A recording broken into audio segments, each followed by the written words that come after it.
Hi, everyone, and welcome to Heal Endometriosis Naturally with Wendy K Laidlaw. Wendy has spent the last 2 years helping women with various stages of endometriosis to heal naturally after putting her condition into remission. After her own healing success from stage 4 endometriosis and adenomyosis, she's inspired to heal others, and her goal is to help some of the 175 million women know that there is another way other than painkillers, drugs, or surgery. This is the place to be for real talk with real people for real results, so you can learn how to heal your endometriosis naturally.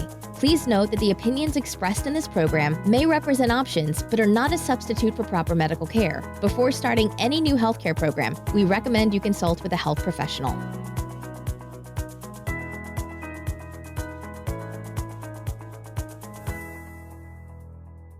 Hey everyone, it's Wendy K Laidlaw here, and as always, I hope that this podcast finds you well. This week's topic is referred to as Cull the Clutter to get clarity. And before I start explaining what that means and why I'm talking about this week, I wanted to share this lovely saying, which I think is quite relevant. The space in which we live should be for the person we are becoming now, not for the person we were in the past, which is quite, poignant when you think about the journey that you're going to be making to becoming an endoboss, to be a boss of your endometriosis and put the condition in remission. But yeah, I kind of wanted to talk about culling the clutter to get clarity. At the beginning of every year, many humans, especially in the Western world, see this as a time to make definitive line in the sand and set concrete goals of attainment. Since I have been aware of this for many decades, of the ritual of a new year and this desire for a new you, I thought that last year I would do things differently. The definition of insanity is to do the same thing over and over and expect different results. This is a saying that has been accredited to Albert Einstein, and I can see why, because it's so full of wisdom. Many of us over centuries or years have found ourselves in the same situation with the same type of people, wondering why we've not changed. Yet another saying accredited to me or by me is, we all seek change and fear change in equal measure. Parts of our psyche or personality, ones that I shall call the pusher or driver part, can only see forward and set sometimes gigantic, significant, and almost unattainable goals for ourselves with great gusto and enthusiasm at the beginning of a year. Yet other parts of us groan and feel the weight at the thrusting nature of our lives and wonder how on earth to step off this never-ending conveyor belt that shouts better, faster, more, and now. So numerous goals are set for people, and it could be I'll go to the gym every day for 2 hours and be lifting 40 kg in 6 weeks. Or it could be I'll never eat chocolate again or any sugary foods ever again. Or I'll get into bed and turn the light out before 10 p.m. Whatever the goal or goals, they tend to come in what I call clutter. The constant background narrative and clutter of the mind, the old stories and doubt and fears and insecurities will no doubt make itself shown. And how on earth are you asking, how am I going to fit that in? I heard from an eloquent author the other day, Walter Ellis Mosley, that our ancestors were exposed to new information approximately every 100 years. So when our wise old grandparents imparted such wisdom, we would listen and accept it, for there was little or nothing to contest it or compare it with. Nowadays, however, it is stated that we get exposed to new and changing information generationally every 10 months. It's quite a staggering difference for our brains, for our emotions, and for our body to adjust to. As such, our older primate primitive parts of our brain and psyche may get activated, and our internal alarm system parts called the amygdala set off. Their alarm bells ring in our head and reach out to the hippocampus for reassurance and familiar memories from which to pull. Yet everything nowadays is so new and moving at an alarming pace. This is where social media and the internet may offer an array of interesting ways to peel a carrot or train a dog, or indeed even try and heal endometriosis. Yet the information is in such abundance, it's overwhelming to the majority of humans immersed in it. We no longer have a problem accessing information like our dear old ancestors. Our problem now is we have access to far too much information and do not know what to do with it all. Like, for example, setting goals in a new year. You could search the term how to set goals on Google, Or ask the new whiz kid technology of the moment, Chat GPI, and you'll be offered an array of advice and must-dos. Or simply feel overwhelmed and reach for the big fat chocolate cookie, gluten-free of course. And this is where we must remember the timely wisdom that will never change, irrelevant of the internet noise and supposed guru spoutings their wares online. We must remember that slow is fast. Many of my students will testify to that phrase and that wisdom being repeated over and over. It is designed to ensure that realism and optimism play well together. Make no mistake about it that I'm a hardened goal setter. But what has changed since putting my numerous conditions into remission is the nature and the energy I must put into those goals. Much like setting out in a car to drive to a destination with the end goal in mind, map in hand and fully fueled engine, I see goals as signposts along the motorway and ensuring I'm on course. Ironically, I realize in my elder years that there is no destination per se. What I see is to dance that delicate dance of balance in my life. Yes, keep setting goals like the numerous books that I'm in the process of pulling together and writing, and information that I wish more available to the masses and millions of women with endometriosis and adenomyosis. Yes, keep moving forward and progressing. I have a relentless pusher part. And yes, keep changing and growing as one should to realize their full potential. I think of a plant that stops growing and needs repotting and new soil and water and sunlight that needs to be potted up regularly. But not at the expense of the core self. When I talk of the core self, I refer to our more vulnerable and playful parts. How often then are they bludgeoned to silence or pushed into the shadows by the parts society find acceptable, like the perfectionist part, the pusher part, the people pleaser part, to name a few. Yet the fun part, the playful part, and joyful parts are too scared to come out and be seen.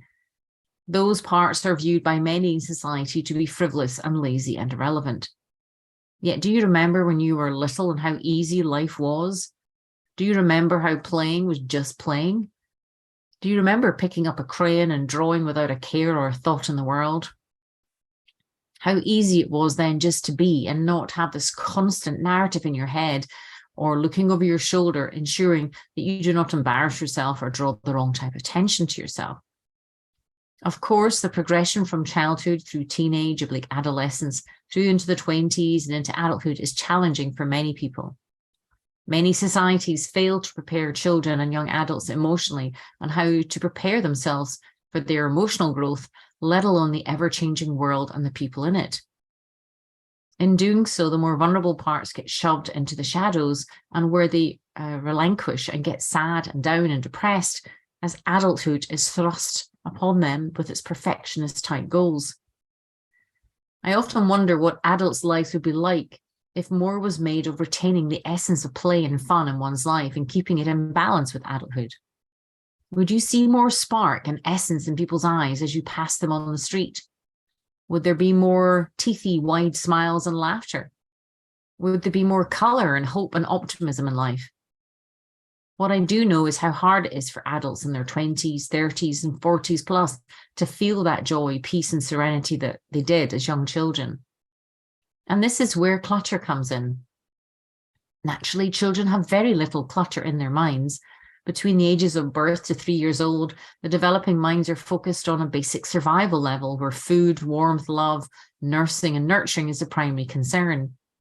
As their brains develop, they have a wider range of understanding of the world and their place in it. What children learn as they grow is the societally approved ways of being. And of course, working hard is the main one. You do not hear play hard or enjoy nature hard or be more sensitive. These are not calls that you hear in our world. But I wonder if my grandkids and great-grandkids will see the sea of change in the future. There is so much information bombarding us now. What the new generations will need to learn is how to filter out that information and not clutter themselves with that information. They will need to learn how to protect and prepare themselves ahead of going online and be clear about what they wish to seek and not expose themselves thinly to everything and everyone. The well-adopted AI systems and algorithms have come to pump out over their screen endlessly what that computer or a program thinks that they need to see, but not necessarily what they wish. Not pushing endlessly and relentlessly nonsense upon them. Hard work for our ancestors may have meant ploughing the fields, tending to cattle, and working down the coal mine. They would have been a lot more physically active then, and that activity would have helped to process and clear any clutter of the mind. Hard work for us now is sitting stationary and upright over a laptop or computer, invariably for hours a day. It is much harder for humans now to be active due to the work being moved online in many jobs, and after COVID, when some of those jobs were actually moved away from the office and now back into the home. The very act of bilateral movement of the legs, moving forward, left and right, alternatively, from a biological perspective, helps the brain to process all that comes across it in a day. Sometimes the worst of situations occur, yet a gentle walk in the cool morning air can enable a new perspective to be reached when there didn't seem to be one evident before. Our bodies and brains are amazing and have been designed to self-support and self-heal. So sometimes when those New Year resolutions and goals are set, it is designed to be a forcing factor in ensuring a forward motion or progress is made, invariably directed by, as I say, our big, strong parts, the pusher, perfectionist, and people-pleasing parts. However, if our minds are full of clutter and chatter, then the goal might be unrealistic. Yes, I am of the option of aiming for the moon, and if you miss, you're amongst the star era.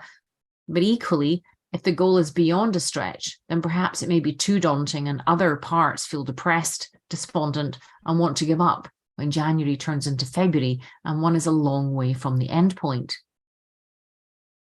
Much like approaching your healing of endometriosis naturally, clearly, the end goal is to have a pain-free abdomen and a pain-free period, amongst many of improvements and disappearance of other signs and symptoms. That's the end goal.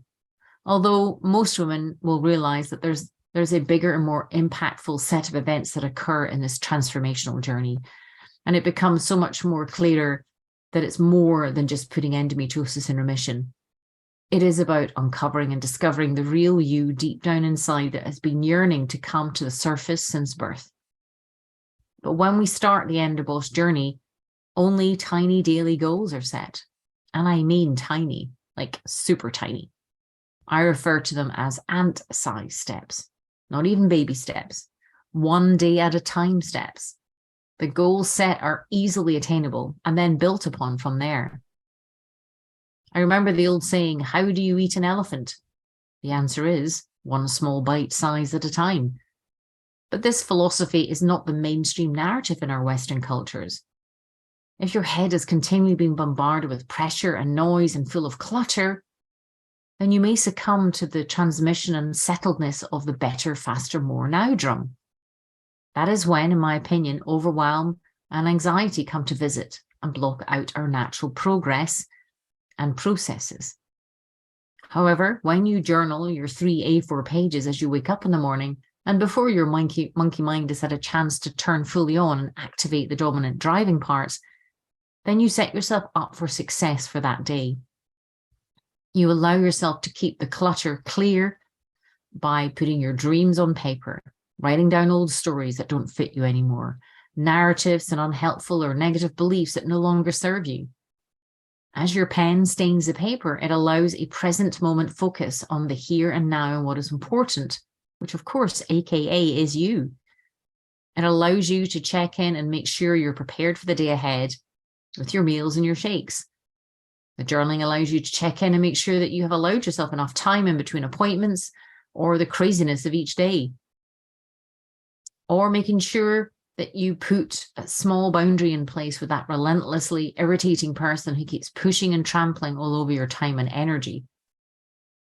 That is why culling the clutter is important, especially mentally.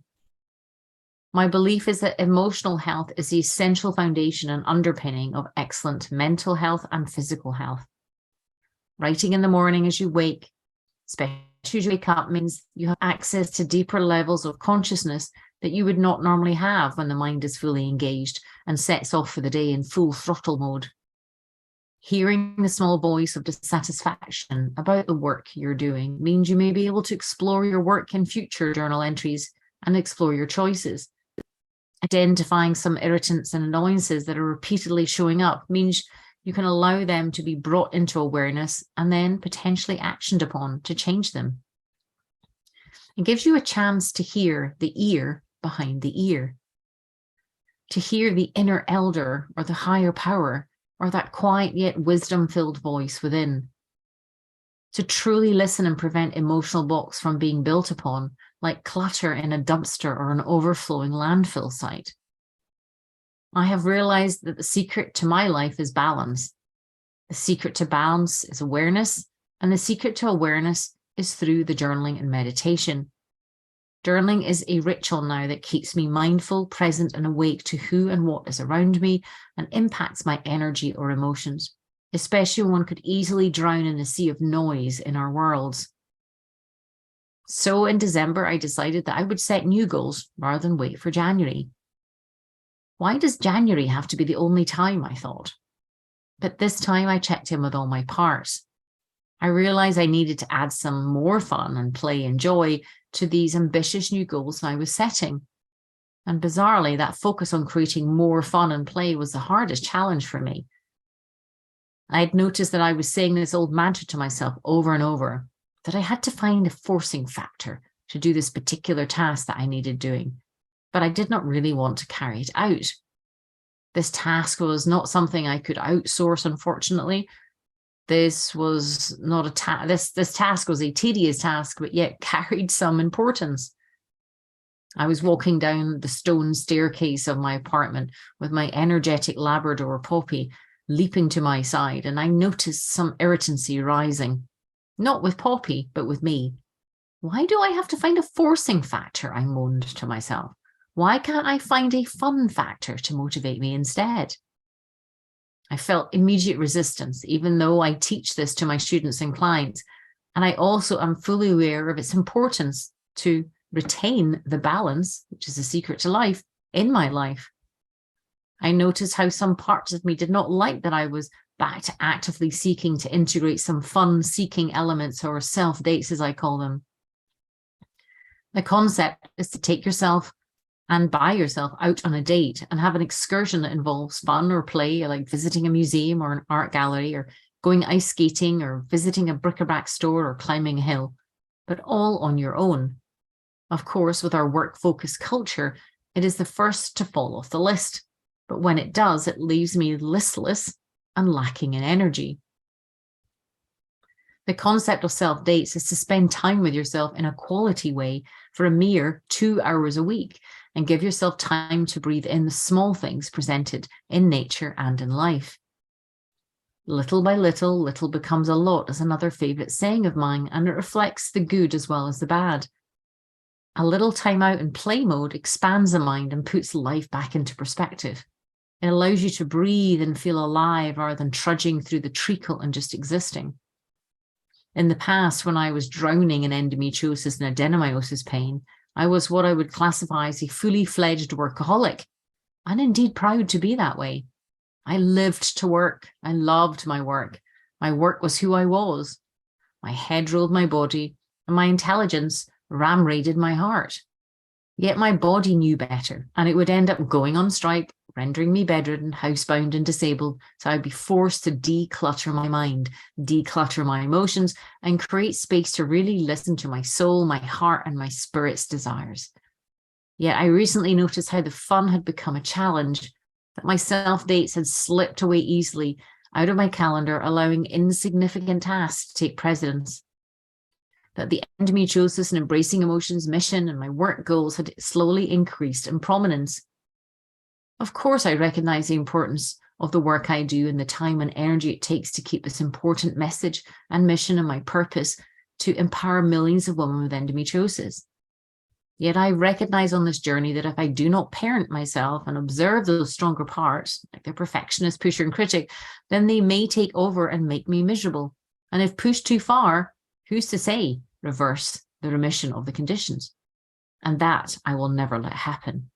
Life is far too precious. Our physical health is a treasure. There is a saying that we wish for many luxuries when we are well, but when we are ill, we only wish for one, and that's our health. Health is our wealth, and sadly, it is only appreciated when one is ill. And I vow never to return to that bedridden misery I languished in for many years, preceded by decades of abdominal pain. That is no life for any woman, and certainly not for me. So once the Christmas decorations came down, and in the energetic spirit of cleaning, clearing, and decluttering, I was filled with a huge desire to cull the clutter in other areas of my life. As mentioned, I feel my mind is decluttered every morning with writing, and I recognize that without the art of journaling, I do not know how I would have coped over the years with all of the trials, tribulations, and traumas that I've gone through in my life. I do not believe that I would have grown so much emotionally or progressed as quickly as I have without the greater insights and awareness that journaling has provided me.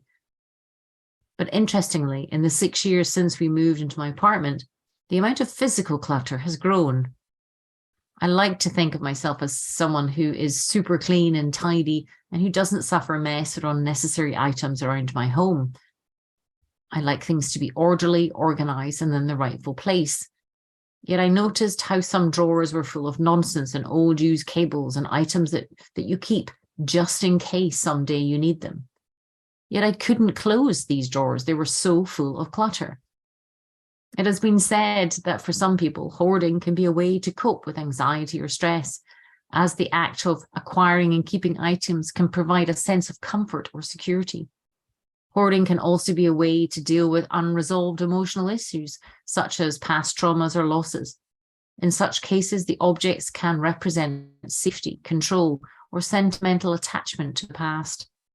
For others, hoarding may be a way to cope with feelings of emptiness or low self-worth or depression, and the items may represent a way to fill the emotional void. So one drawer of bitty items was cleared and mainly thrown into black bags, which would then turn into 3 black bags later. So what was my hoarding of clutter representing to me? How could I have so much clutter built up?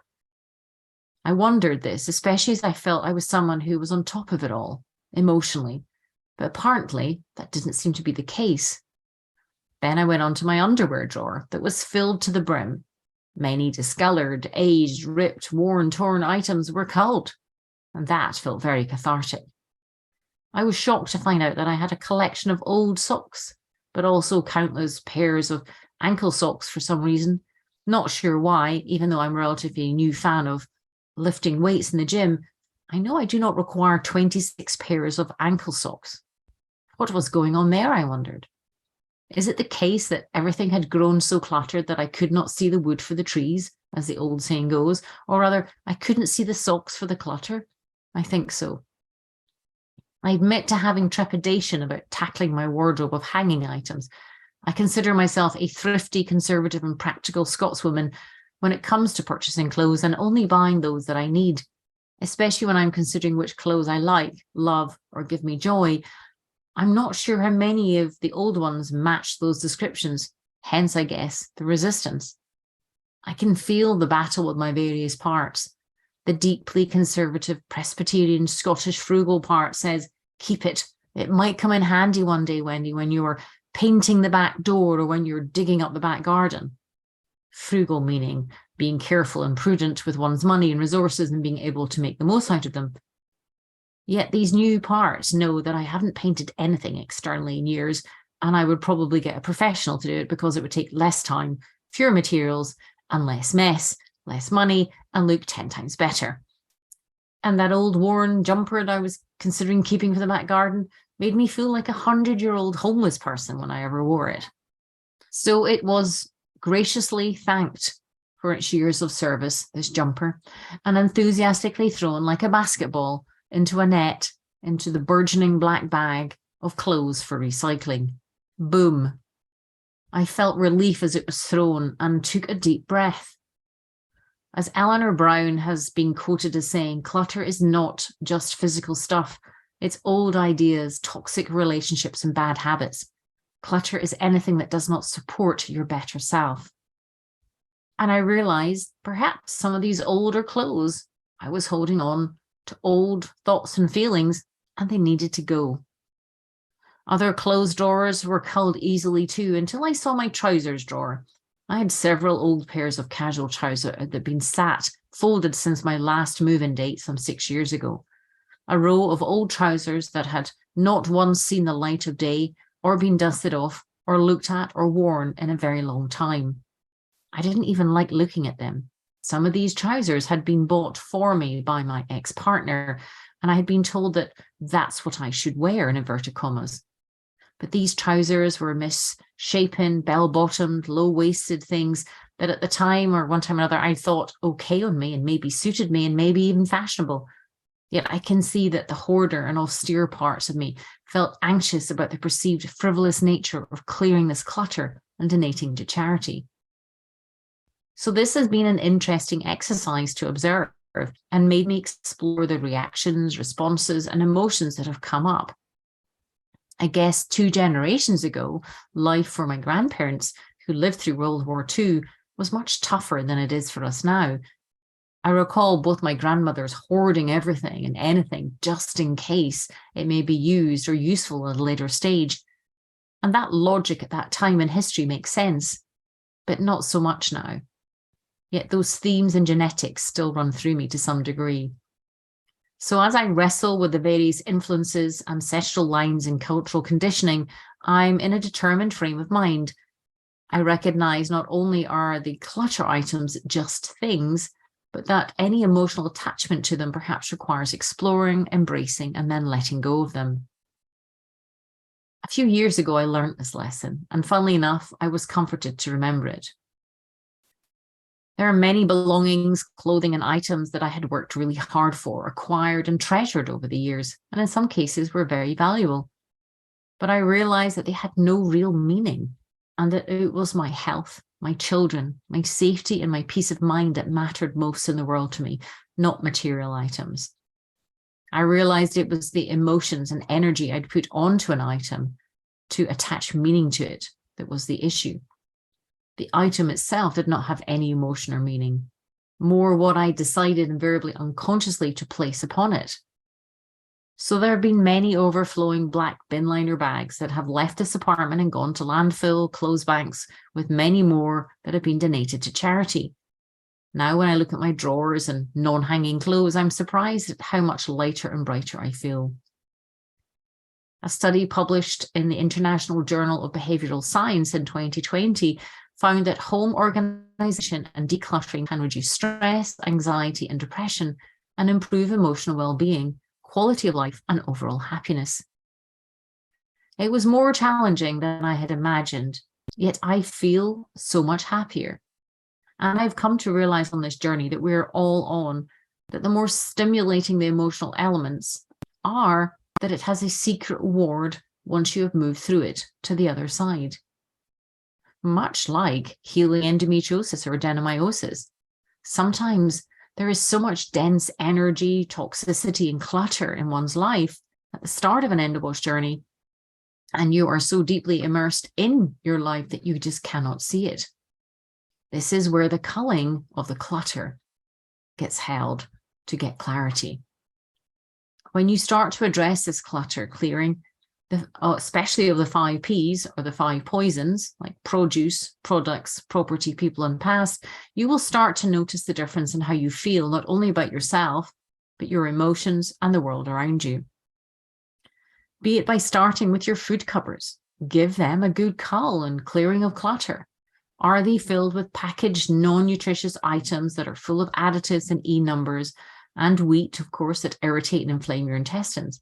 If so, take one day or an evening or even an hour and slowly and thoughtfully go through the cupboard or drawers, read the ingredients, and if they're not clean and nutritious, then donate them to a food bank. Start to slowly clean out the food clutter in your life. I have found with the women I work with that if they do this slowly and consistently, then they have great success.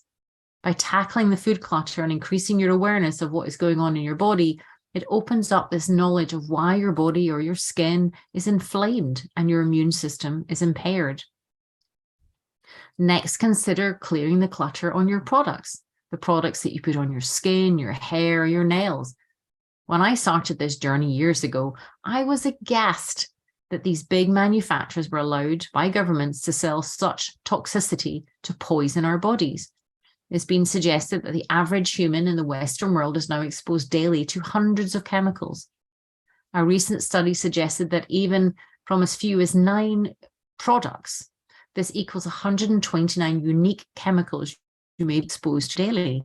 So again, go through your makeup drawer, your bathroom drawer, your personal products.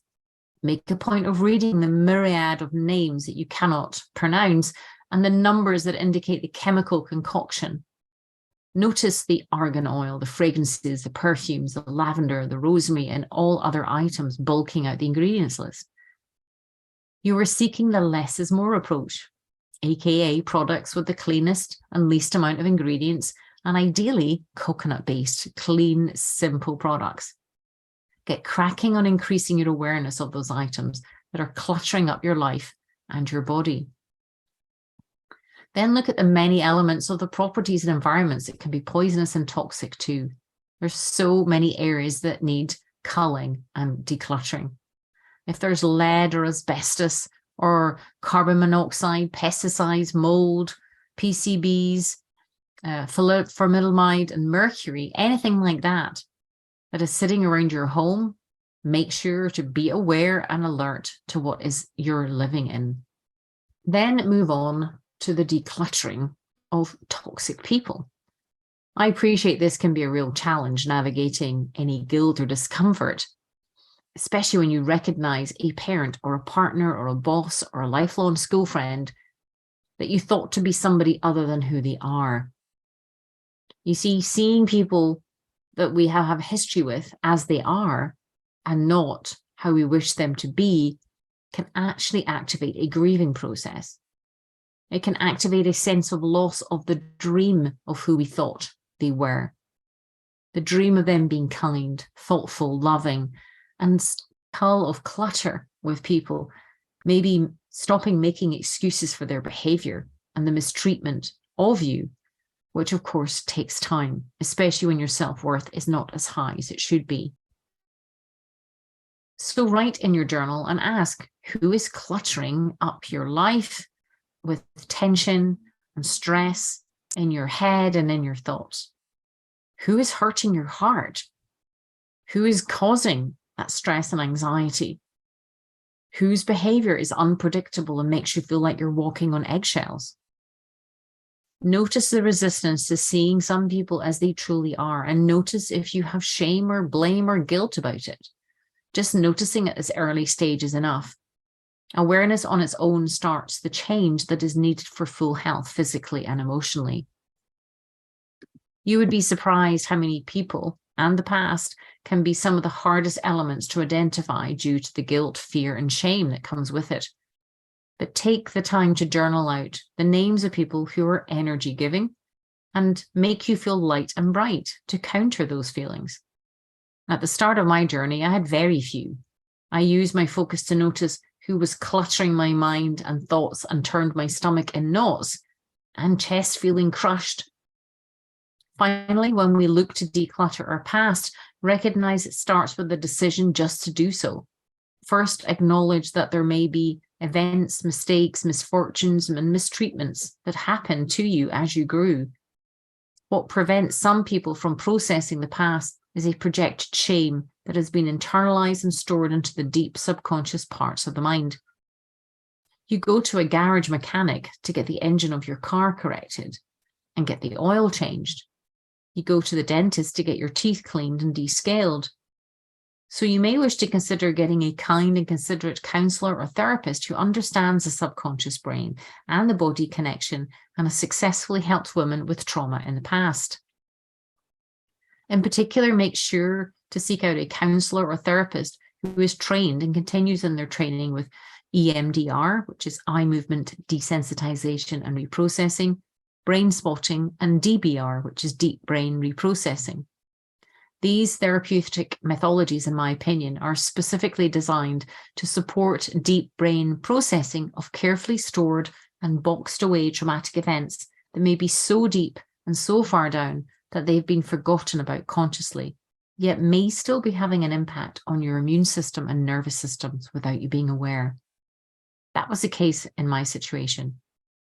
In relation to this post about culling of clutter, think of it in terms of having a basement full of cobwebbed covered items, or an attic to the brim with boxes and bags that have been sitting and taking up space and energy for decades and been forgotten about. I recall when we cleaned up my mother-in-law's attic many, many years ago. The whole attic area, which was mirrored the size of our first floor home, was packed full of boxes, bags and belongings, covering every square inch of floor space, and was several feet high. It was a daunting job to tackle, but tackle we did. And what struck me as the decades of clutter were removed was how much of it had been there for over 30 and 40 years in some cases, never been moved, just stacked upon stacked upon stacked. I wondered at the time if all of this clutter had been culled years before and moved earlier, if it would have helped my darling mother-in-law to have a different life and a different end. So I still have a whole cupboard, a kitchen cupboard, and a hanging section of my wardrobe to tackle, of which I feel incredible resistance and heaviness at the thought. However, I have learned to listen to all of my parts and go slowly. Just do one area at a time. What has been interesting is the wave of emotions that cleared along with the clutter and the lightness I now feel about approaching the closing the drawers that have been addressed. There are many success stories of people who have decluttered their homes and lives and have seen significant improvements as a result. Karen Kingston, author of Clear Your Clutter, transformed her cluttered home into a peaceful, harmonious space by getting rid of unnecessary items and rearranging the furniture to create a better energy flow. She claims that this improved her life, her wealth, and relationships. Marie Kondo, author of The Life-Changing Magic of Tidying Up, has helped thousands of people declutter their homes and lives using her Con Marie method, which focuses on keeping only the things that spark joy. Many of her clients have reported feeling happier and more in control of their lives after decluttering. A stay-at-home mum who struggled with depression and anxiety shared her story on how decluttering and organising her home helped her to improve her mental and physical health. She reported feeling less stressed and more in control, which helped her and be much happier. These are just a few examples of many success stories of people who have decluttered their homes and lives. The key takeaway from these stories is that decluttering can bring about significant improvements in various aspects of your life, such as mental and physical health, believe it or not, productivity, relationships, and even financial stability. So as I continue this empowering culling of clutter to get clarity and make super sure my self-dates are firmly in my calendar and my goals are set to keep moving forward, but not to be despondent, I realize I'm ready to grow again and expand. The cleaning and clearing of the clutter have given me more confidence and clarity about some exciting plans that I'll be sharing with you soon, hopefully in the next few weeks.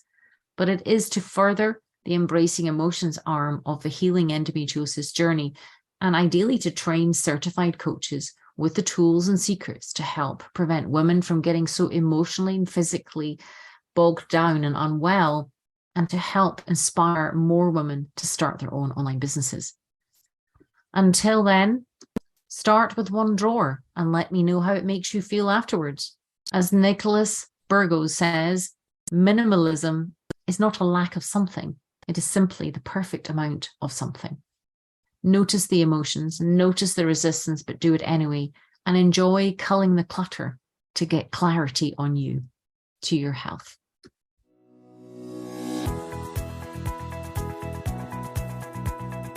Thanks for listening to Heal Endometriosis Naturally with Wendy K Laidlaw, and I hope you enjoyed the show. Don't forget to subscribe, like, and rate us. If you're interested in learning more, you can download your top 5 jumpstart tips at healendometriosisnaturally.com and jump on the VIP email list. Remember to keep you number one.